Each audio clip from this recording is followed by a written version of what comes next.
Hello everyone, my name is T. Hunter. If this is your first time coming to my channel, welcome.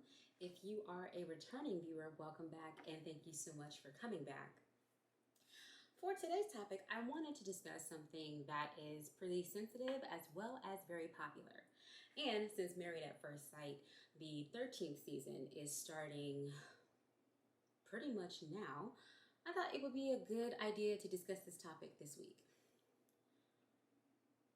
Why is it difficult to get along with in-laws? Let's talk about it. So, for those of you who do not know, Married at First Sight is a reality TV series on the Lifetime Network. They choose 10 singles, 5 brides, and 5 grooms who will meet and marry each other at the altar. So, I'm sure that a lot of people would focus more so on the couple. It's very imperative that the groom and the bride like each other. Physical attraction, are they attracted to each other? If they're spiritual, what religion or faith are they from? Will that be something that they're compatible on, or will that be something that causes a clash that they'll have to reconsider before starting a family, should they stay married and decide to have kids?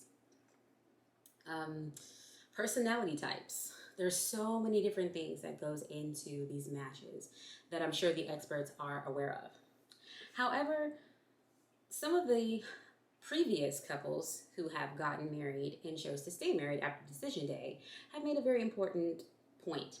They have said that their marriage starts after the camera stopped rolling.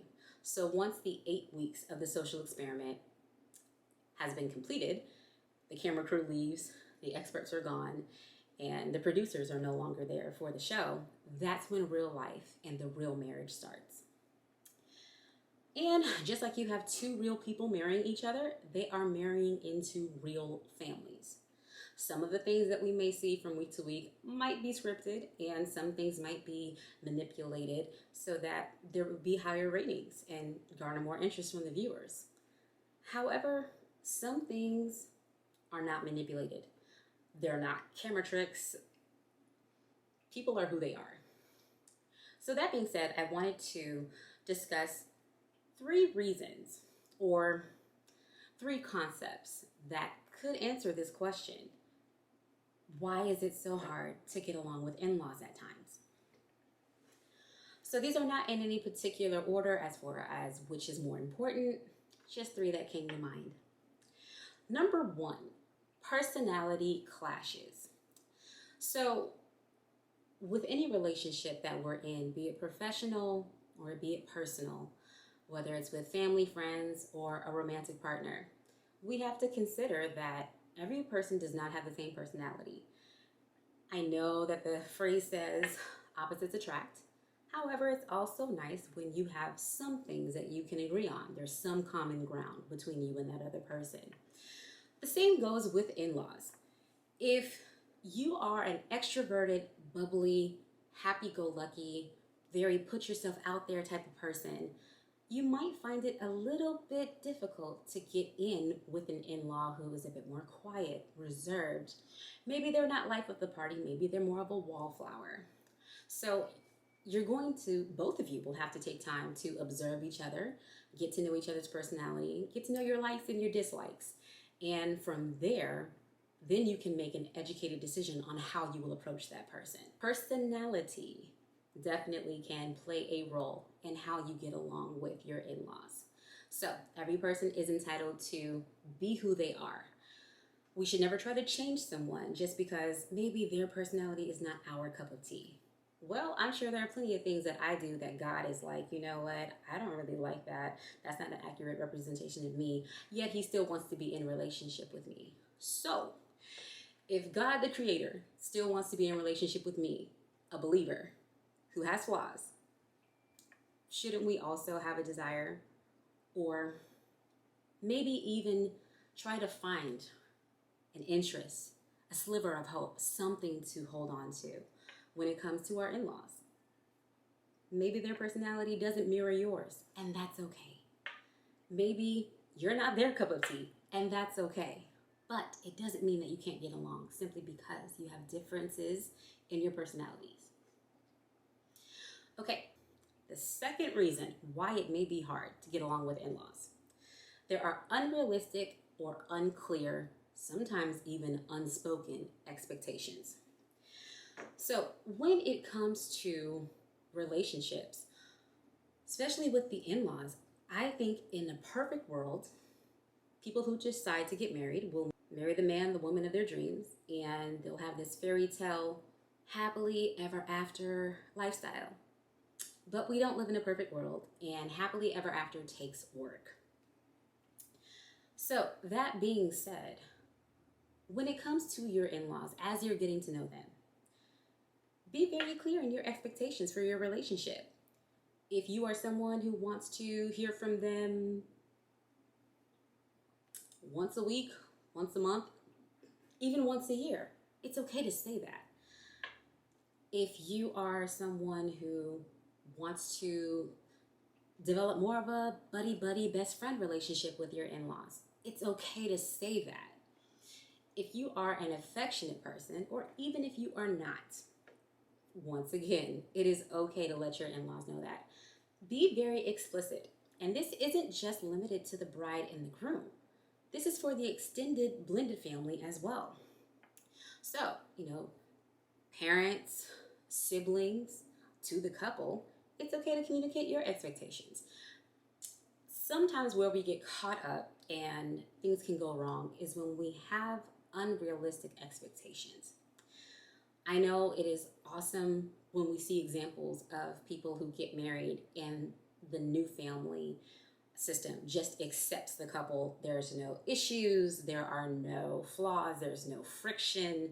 Everybody just gels together perfectly as if they were a unit before they even became one. Wonderful examples to see. It's so awesome. And yet that does not happen to be everyone's experience. Everyone does not have that testimony. Now, just because it might take a little bit of work to understand and therefore bond with your in-laws, that does not mean that there's no hope. So sometimes we have this idea of, well, if you're not getting along with your in-laws, then it has to be something very damaging and very toxic. We picture scenes from, say, the movie Soul Food.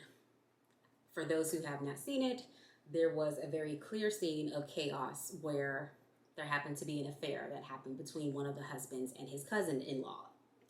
So, yeah, but that's not always going to be the case. Sometimes struggling to get along, struggling to bond and get to know your in-laws does not necessarily mean that there's going to be toxicity, doesn't necessarily mean that there's going to be aggression, abuse. Sometimes it could just mean, oh, well, I haven't really spent enough time to get to know them yet, so therefore we have not solidified a bond. And while we may be civil and cordial, if the goal is to get along better than just hi and bye, yeah, like some people might say, okay, maybe I don't get along with my in-laws yet because we don't know each other. And that's fine. It takes time. Relationships take time and they take work. So be patient with yourselves. Exercise grace with yourselves as well as with each other. Something else that I wanted to mention as far as unrealistic expectations, in one of my grad school classes, this very cool concept came up. It was called right script, wrong players.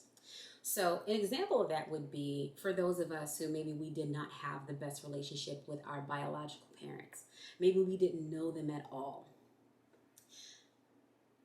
Marrying into a family where perhaps your spouse is very close to his parents could be an awesome thing because you're thinking, well, if they love their child as much as they do, as much as I see that they do, and I marry their child, they're going to love me. So maybe that father, that mother that I did not have, now I get to have it because I'm marrying into this family where there's a loving mother and father.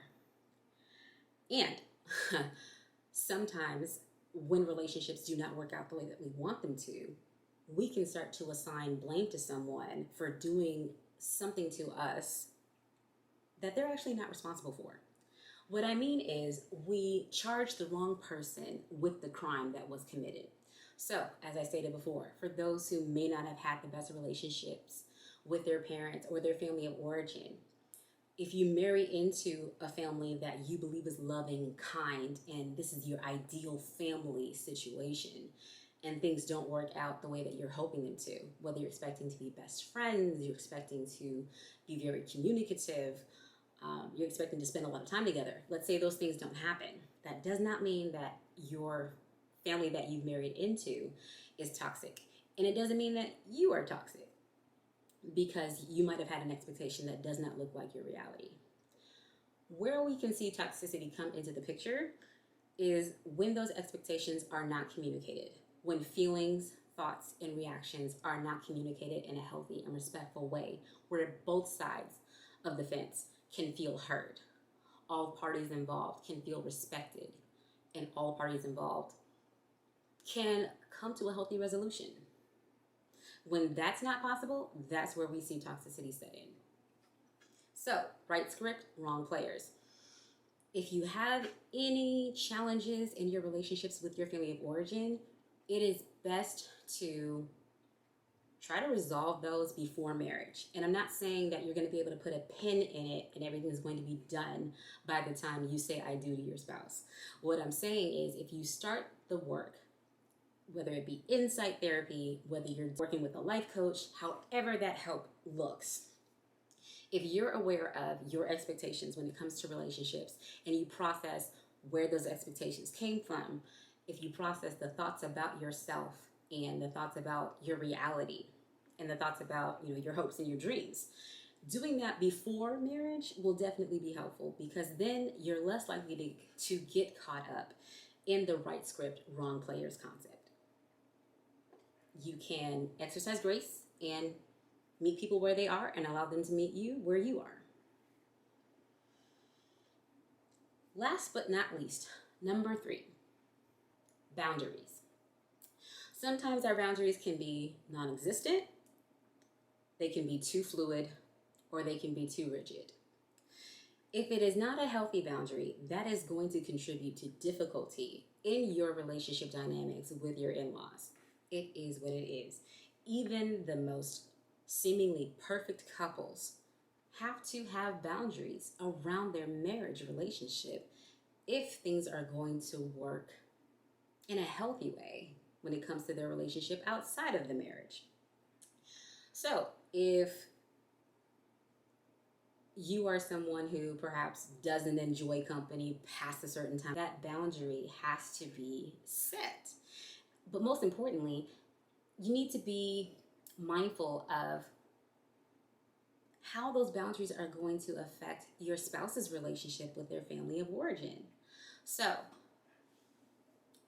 it's easier when you are delivering a boundary as a united front versus if one person is delivering a boundary based on their preferences and their comfort zones, but they haven't communicated to their spouse, hey, this is what I'm thinking. What are your thoughts? And how would you like to proceed as a unit? Because the Bible tells us that the two have become one.